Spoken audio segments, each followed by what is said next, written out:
Against my better financial judgment, I bought a zoo. Not a house or a car, but a zoo. I thought that if Matt Damon could do it, I could do it too, right? Well, about a week into it, I have fallen into 7 shit piles. Monkeys have tried to grab my ass, and my donkey has tried to maul me. Kevin, he's a real jackass. But I mean, it's not so bad after all. The tigers have only tried to maul me once while trying to feed them. And I know I'm not Tiger King level cool with the big cats, but a girl can dream, right? Well, my favorite tiger is Carol. Carol Baskin.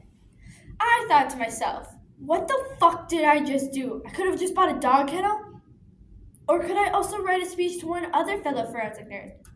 The clear demographic to be doing so, from doing so as well? Well, I was lucky enough to find an article from ADDA in the 8th shit pile I fell into that states 6 million captive animals are in zoos, while only 10% of these animals are endangered. This shows us that zoos are taking animals from their environment for the sole reason of profit and by putting them on display for human entertainment, while also causing the climate change crisis to become more prevalent and causing irreversible damage to the animals' brains. So while Kevin may be a literal jackass, zoos are figurative jackasses that need to be put down. Except for Kevin. He can stay. So through problems, causes, and solutions to our obsession with zoos. Because the answer is simple: capitalism. And the next time my monkey Lauren Boebert grabs my ass, it's going into a poetry. My monkey. So what? I bought a monkey named Lauren Boebert. After buying the zoo, I had to do so. And Kanye West was having a discount. So while Lauren is getting VIP treatment to the zoo, let's talk about 2 problems: the climate change crisis and animal rights violations. Zoos aren't doing anything good for the environment, like Kendall Jenner trying to cut a cucumber. So let's look at SeaWorld. They have violated the Clean Water Act multiple times by paying thousands of dollars in fines for ammonia, ecstasy, and common waste runoff into Mission Bay. It seems to me as if SeaWorld and Lizzo took a class together about putting on nice fronts. Air travel is the leading cause for the climate change crisis and is the #1 way on how they transport their animals. Because while I can barely afford breakfast, Lauren is getting VIP treatment.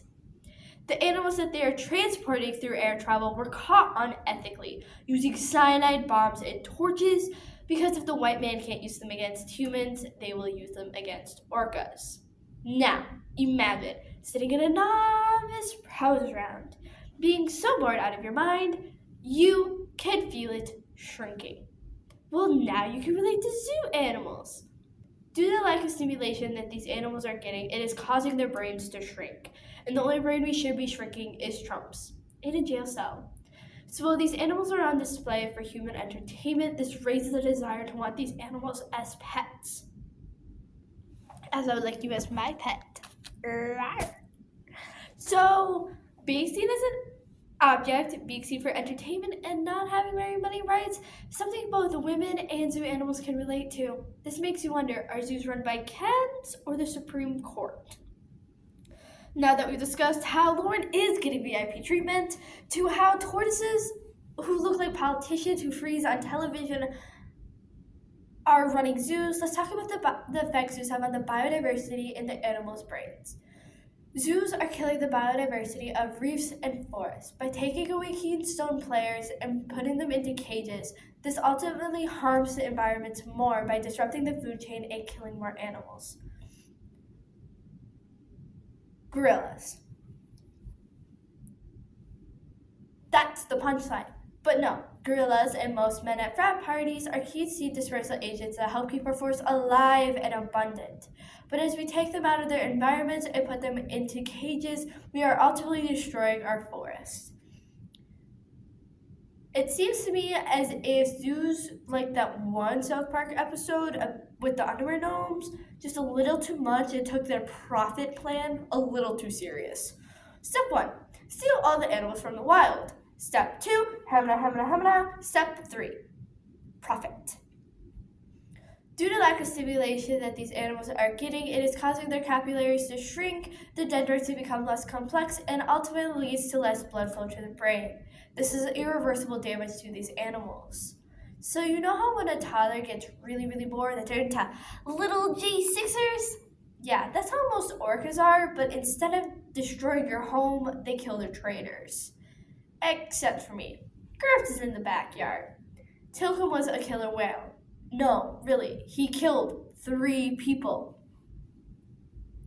This was due to the lack of stimulation that he was getting while being in his aquarium. He was separated from the other orcas and wasn't allowed to play with anything else, and blowholes only do so much. The only stimulation he did get were from his 3 killings. He was getting a high off of them. Who knew that animals could get high? Now that we've discussed how Lizzo and SeaWorld are the same, to how politicians are running zoos, and how Tilcomb and Snoop Dogg are getting high together, let's talk about ways to prevent this. Animal sanctuaries are a great alternative because most of these animals have spent over half their lives in the zoos. Like most of us at forensics meets, so they won't be able to make it in the wild. They should instead be sent to animal sanctuaries where they are able to live their lives in a wide area with others of their kind. Now, for the younger and healthier ones, they should be sent back to the wild, where they're able to live out their lives free once again. But in order for us to prevent these animals from ending up back in the wild, we need to reform zoos and turn them into animal sanctuaries, like the original purpose. Animal sanctuaries help get animals who were once abandoned or abused and get them back to a spot where they are able to live in the wild once again. If that is not an option for them, they will have someone come and get them and help them live out their lives in luxury. Juniper Fox is a great example. She has helped rescue many animals from death because they weren't going to be able to make it in the wild.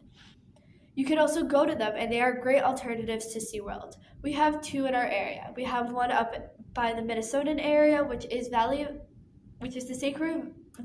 St. Croix Valley Carpenter Center, which focuses more so on large carpentary birds. You're able to go watch them get set free, and you can pick apples after and turn it into a family event. However, the ones that were not quite ready to be released yet, they should put them on display for us to be able to still learn about them and still be an educational purpose for them.